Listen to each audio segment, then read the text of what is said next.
kita agar jangan sampai keluar daripada lidah kita ini, jangan sampai kita tidak mengingat Allah Subhanahu wa taala. Maka hadirin Allah Subhanahu wa taala, inilah pentingnya bagaimana kita menerjemahkan daripada firman Allah, ya ayyuhalladzina amanu dzkurullaha dzikran katsira. Wahai orang-orang yang beriman, sebut dan ingatlah Allah, zikirlah kalian kepada Allah, zikir yang sebanyak-banyaknya. Wasabbihu bukrata wa asila, dan bertasbihlah ketika pagi dan petang. Kemudian dalam surat Ali Imran 9 ayat 191 Allah Subhanahu wa taala sampaikan juga, inna fi ikhtilafil laili wan nahari la'ayatan liulil albab. Sesungguhnya pergantian antara siang dan malam, wa ikhtilafil laili wan nahari, pergantian siang dan malam, dan penciptaan langit dan bumi ini, la'ayatan liulil albab, ada tanda-tanda kebesaran Allah Subhanahu wa taala. Siapa yang disebut liulil albab ini? Siapa yang disebut sebagai orang-orang yang berakal ini? Di dalam ayat selanjutnya Allah Subhanahu wa taala sampaikan, alladzina yadhkuruna Allah qiyaman wa qu'udan wa 'ala junubihim.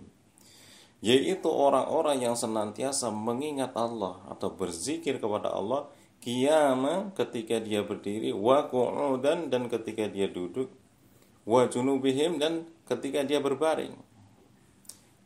Apa yang dilakukan daripada orang yang berakal itu? Mengingat Allah sambil berdiri, duduk maupun berbaring.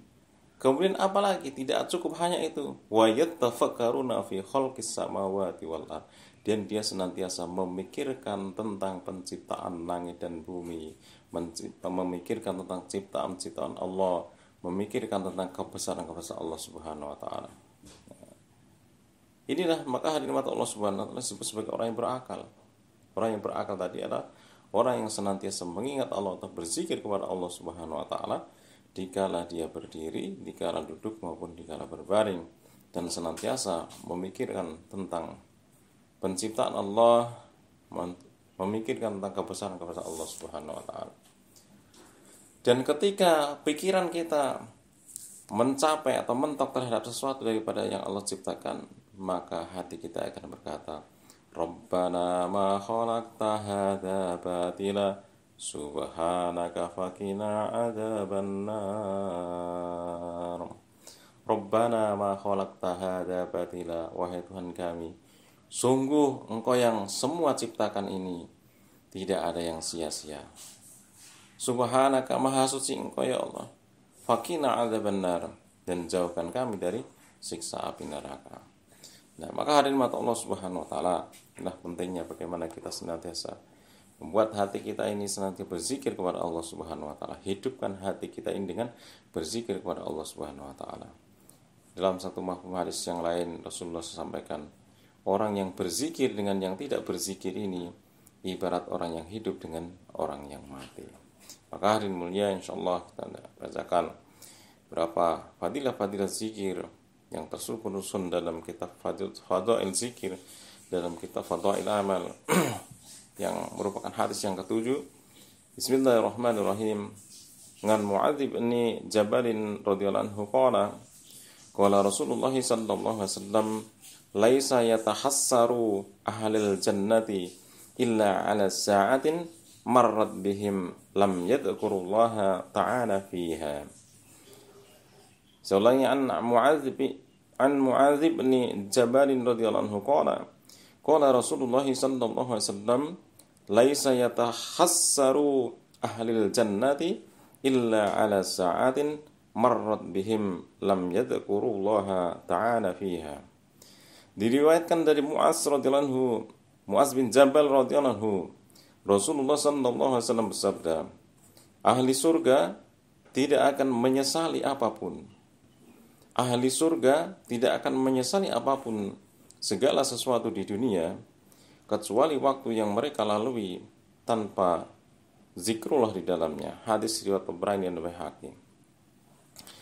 Dari Mu'adz bin Jabal radhiyallahu anhu, Rasulullah SAW bersabda, ahli surga tidak akan menyesali apapun, segala sesuatu di dunia, kecuali waktu yang mereka lalui tanpa zikrullah di dalamnya. Hadis riwayat Tabrani dan Baihaqi. Setelah manusia memasuki surga, maka baru akan diketahui bahwa dengan sekali saja menyebut nama Allah, berzikir kepada Allah, pahalanya sangat besar sekali, bahkan hingga berpahala sebesar gunung. Pada saat itulah manusia akan merasa sangat rugi dan menyesal. Sedangkan mereka yang ketika di dunia banyak menyibukkan waktunya untuk zikrullah akan merasa sangat beruntung. Di dalam kitab Al-Munabbihat, Ibnu Hajar Asqalani rahmatullahi menulis bahwa Yahya bin Mu'asrazi rahmatullahi selalu berkata di dalam doanya, Ilahi la yatibul lailu illa bi munajatika, wa la yatibun naharu illa bi ta'atika, wa la tatibud dunya illa bi dzikrika, wa la tatibul jannatu illa bi ru'yatika. Wahai Rabbku, malam tidak akan terasa indah tanpa bermunajat kepadamu, dan siang tidak akan terasa indah tanpa ketaatan kepadamu, dan dunia tidak akan terasa indah kecuali dengan berzikir kepadamu, dan akhirat tidak akan terasa nikmat kecuali dengan ampunanmu, dan surga tidak akan terasa nikmat kecuali dengan memandang wajahmu. Sirri rahmatullahi berkata, aku melihat Jarjani sedang menelan tepung gandum. Lalu aku bertanya kepadanya, bagaimana engkau menelan tepung kering ini? Jawabnya, telah aku hitung waktu antara mengunyah roti dan menelannya. Ternyata kelebihan waktu mengunyah dapat digunakan untuk berzikir subhanallah 70 kali. Oleh sebab itu, aku telah meninggalkan makan roti sejak 40 tahun yang lalu, dan sebagai gantinya aku menelan tepung gandum ini. Dikisahkan bahwa Mansur bin Muktamar rahmatullahi alaih tidak berbicara dengan siapapun setelah sholat isya selama 40 tahun. Diceritakan juga bahwa Rabi bin Haitham rahmatullahi alaih selama 20 tahun selalu menulis apa yang diucapkannya di sehelai kertas, dan pada malam harinya ia akan menghisapnya berapa banyak ucapannya yang penting dan berapa banyak ucapannya yang tidak penting. Alhamdulillah, subhanallah. Alhamdulillah, rahmat Allah subhanahu wa ta'ala. Demikian telah kita mendengarkan satu buah hadis Rasulullah sallallahu alaihi wasallam bab tentang keutamaan berzikir kepada Allah subhanahu wa ta'ala. Masya Allah, dalam hadis tadi dikatakan bahwasanya seorang ahli surga saja dia menyesal kepada Allah subhanahu wa ta'ala. Menyesal apa hari mulia? Menyesal atas satu waktu di dunia ini yang tidak dilalui dengan zikrullah, atau yang terlupa daripada mengingat Allah subhanahu wa ta'ala. Bandingkan dengan kita hari umat Allah subhanahu wa ta'ala, kita ini Masya Allah tidak tahu kita ini ahli neraka apa ahli surga. Kita tidak tahu amal kita diterima apa tidak. Kita juga tidak tahu. Kita hanya berharap kepada Allah subhanahu wa ta'ala, memohon ampunan Allah dan mohon rahmat dan kasih sayangnya Allah subhanahu wa ta'ala. Maka kita memohon kepada Allah subhanahu wa ta'ala agar amal-amal kita diterima dan diampuni segala dosa-dosa kita.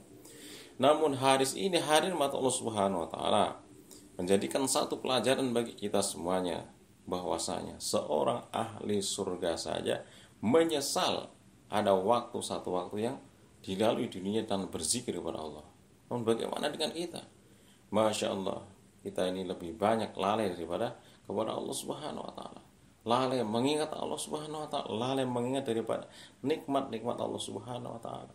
Pantas banyak sekali dalam Al-Quran disampaikan, wa amma binikmati rabbika fahadis, apabila engkau mendapatkan nikmat dari Tuhanmu fahadis, maka sebut-sebutlah, maka berzikirlah, syukurilah nikmat Allah ta'ala. Wa bi ayyi ala'i rabbikuma tukazziban, maka nikmat dari Tuhanmu yang mana lagi yang kau dustakan? Yang mana lagi? Maknanya apa hadirin mulia? Maknanya bahwasanya kita harus senantiasa mengingat Allah, senantiasa dalam setiap waktu kita harus berzikir kepada Allah dalam arti yang seluas-luasnya.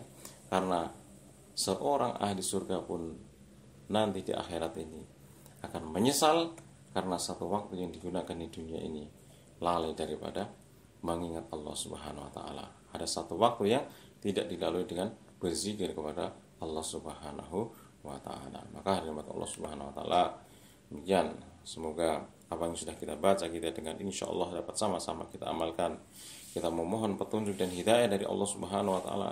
Semoga Allah Subhanahu wa Ta'ala memberikan kekuatan ke dalam diri kita, memberikan kekuatan dalam diri kita, kekuatan hidayah dalam diri kita, untuk dapat kita mengamalkan dan menyampaikan kepada keluarga kita, kepada anak-anak kita, kepada saudara-saudara kita, kepada tetangga-tetangga kita, kepada masyarakat kita, kepada umat yang belum hadir di tempat ini. Maka hadirin mata Allah Subhanahu wa Ta'ala, kita memohon ampun kepada Allah Subhanahu wa Ta'ala, beristighfar kepada Allah Subhanahu wa Ta'ala. Astaghfirullahaladzim, astaghfirullahaladzim, astaghfirullahaladzim. Bahwasanya dalam hadis tadi dikatakan ahli surga saja menyesal karena satu waktu tidak dilalui dengan berzikir kepada Allah Subhanahu wa Ta'ala. Bagaimana dengan kita? Maka kita harus banyak koreksi diri dan kita harus banyak berintrospeksi diri bahwasanya kita ini bukan siapa-siapa. Kita belum tentu kita sebagai ahli surga. Kita tidak tahu, kita hanya berharap memohon rahmat dan kasih Allah Subhanahu wa Ta'ala. Maka semoga Allah Subhanahu wa Ta'ala berikan taufik dan hidayah kepada kita, kepada keluarga kita, kepada anak-anak keturunan kita, juga kepada saudara-saudara kita, menjadi asbab hidayah, menjadi asbab kebaikan bagi sebanyak-banyak umat, dan tetap ikhlas dan istiqomah dalam menjalankan perintah-perintah Allah Subhanahu wa Ta'ala, mengikuti jalan sunnah baginda Rasulullah SAW sampai dengan akhir hayat kita, sampai dengan anak-anak generasi-generasi kita, sampai dengan hari kiamat. Subhanaka la ilma lana illa ma 'allamtana innaka antal alimul hakim. Subhanaka Allahumma bihamdik asyhadu an la ilaha illa anta astaghfiruka wa atubu ilaik. Subhana rabbika rabbil izzati amma yasifun wa salamun alal mursalin alhamdulillahi rabbil alamin. Assalamualaikum warahmatullahi wabarakatuh.